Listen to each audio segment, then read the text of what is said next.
have to guess. Here is Fox ahead to Monk, very comfortable at Formula One speeds, and he powers it down with 3.5 to play in the third.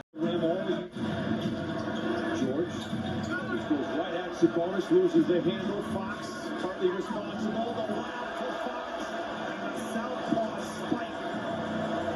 Still at 60%. Powell for three in the lead. He got it. 169 to 167. Three. It's off.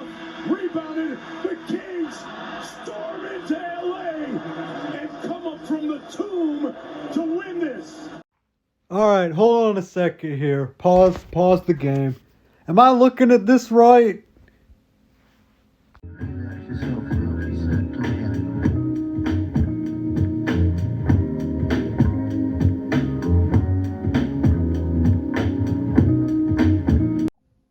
So the Sacramento Kings beat the Los Angeles Clippers last night in the second highest scoring game in NBA history, led by Malik Monk and De'Aaron Fox, both dropping 40.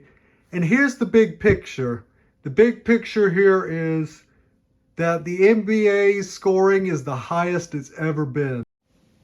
3 of the NBA's top 7 highest scoring games ever have happened in the last 5 years. The one I just showed you, this Hawks-Bulls game that took place March 1st, 2019, and the Wizards-Rockets that took place on October 31st, 2019. Bounce. Len hands it over. Trey. Vince for three. Got it! What a shot! Down by 2, 1:10 to go in the third overtime. This is nerve-wracking. Levine ties it. Zach gets inside. He's got 45. And Coach Pierce telling them, push it up the floor here. 164, 159. Trey off the glass. Good. Yeah, you're reading that right. 4 overtimes. He's got to be careful with those 4 fouls against Harden. Harden, he's at 49. He was a huge pickup for them this offseason, adding Ben McLemore. That's a 3 for Beal. He's just past Gus Johnson, and he's 6th all-time in Wizards history for scoring. Closing out, Westbrook has it, 6 on the shot clock. Westbrook for 3. And Russell Westbrook with his first 3 of the night. Misses it. Hachimura. It's taken away, and Houston is going to win the game. That's not even the craziest part, though. What I'm about to show you will blow your mind. This shows how much the NBA has changed over the last 10 years. During the 2012-2013 NBA season, only 11 teams averaged at least 100 points a game. During the playoffs that year, there were only 4. The Denver Nuggets, led by Ty Lawson, Andre Iguodala, and Kenneth Faried. The Warriors, led by Curry, Clay, and David Lee. The San Antonio Spurs, led by Tim Duncan and Tony Parker. And the Houston Rockets, led by James Harden. The Heat, led by LeBron and D. Wade, only averaged 97 that playoff run. The Thunder, led by KD and Russ, only averaged 98. Numbers don't lie, folks. That was your NBA champion, the Heat. Fast forward all the way to this season, everybody from the Kings to the Heat is averaging 100 points this year. It's just amazing how rapidly teams have been scoring more over the past decade. It's been like day and night. Not to mention 13 of 16 teams in last year's playoffs had 100 points a game at least, led by the Memphis Grizzlies. For the first time in NBA history, as the season stands right now, there are 6 players in the league averaging 30 points a game. Luka, Embiid, Dame Dalla, Giannis, Shai Gilgeous, and Tatum all are doing it right now. The closest we've ever been to having 6 players in one season average 30 plus, you got to go all the way back to 1962. And that was when the league was still in its young days of adding teams. I I said, hold up, wait a minute, something ain't right. It would be an understatement to say that there have been crazy games so far this season, like this one right here. Here comes Day with it, slants into the lane, the sidestep. A 1-2 to the cap he showed him there. Things that they look forward to and preparing for a game like this one tonight against the Jazz. Dame avoids a double team into the lane. The left hand scoop up and in off the window. Or how about this one? Possession game. Did a good shot. Quality shot. A lot of time left. No panic. Each team has 2 timeouts remaining. Mitchell. He knocks it down.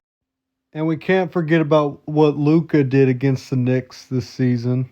Lillard, Tyler Hero, Buddy Hield topped that list with Tim and Luka force it in. Oh, give it go!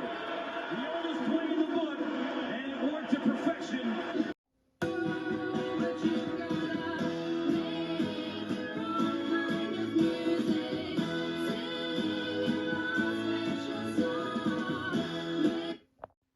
And guys like Klay Thompson are just coming out of nowhere and doing this like every night now.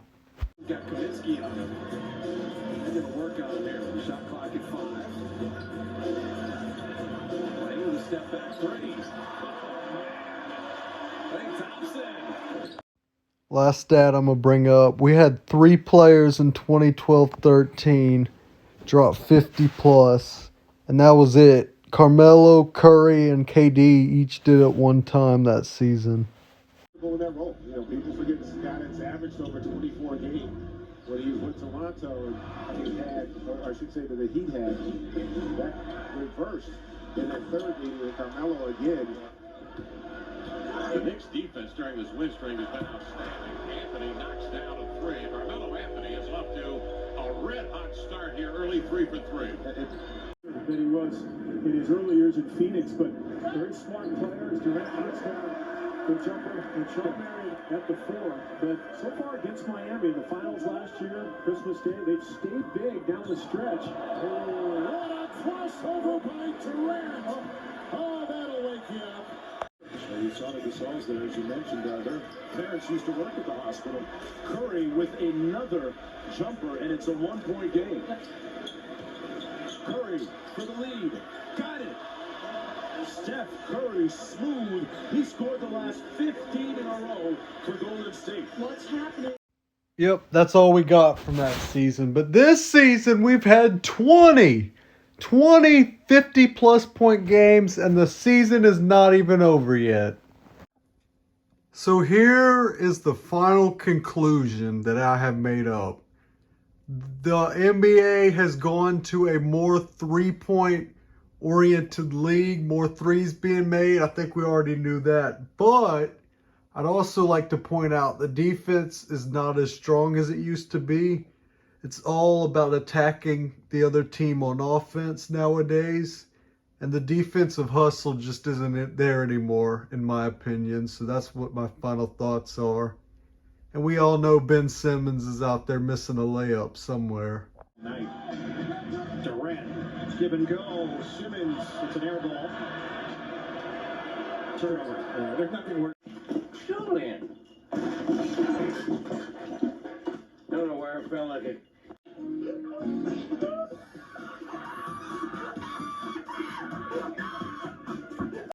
One last thing I'd like to point out is how much more skilled today's NBA players are, and that has something to do with the offense going up as well. That's all I have time for right now. Jay signing out. Until next time.